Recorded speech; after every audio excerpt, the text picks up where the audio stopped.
High বন্ধুরা, তোমাদেরকে চলো আজকে তোমাদের সাথে শেয়ার করি যে শীতকালে ফুল গাছে কি করলে তোমার গাছটা বেশি তাড়াতাড়ি গ্রো করবে এবং ফুল আসবে। দেখতে পাচ্ছ আমার এই কড়িটা বেরিয়েছে, কিন্তু এখনও আমি কড়িটাকে এই অবস্থাতেই কেটে দেব। তাহলে কী হবে, গাছটা আমার বেশি গ্রো করবে এবং পরে বেশি ফুল আসবে।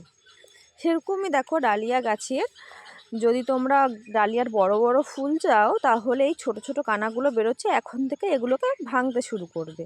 ঠিক আছে, তা এগুলো এখন থেকে না ভাঙলে এগুলো বড় হয়ে গেলে গাছটার গ্রোথে সমস্যা হবে, এগুলো কেটে দিলে গ্রোথে সুবিধা হবে। আর আমি যেহেতু আমার ডালিয়ার বড় বড় ফুল চাই, তাই আমি এখন থেকেই ডালিয়ার এই ছোটো ছোটো কানাগুলোকে কেটে ফেলছি। তোমরা যদি চাও তাহলে কানাগুলোকে নাও কাটতে পারো, যদি বেশি ফুল চাও। এখন থেকে এই গাছের ফুলের কড়িগুলোকে কেটে দিলে কি হবে, গাছটা বেশি ভালো গ্রো করবে এবং পরে বেশি ফুল আসবে। ঠিক আছে।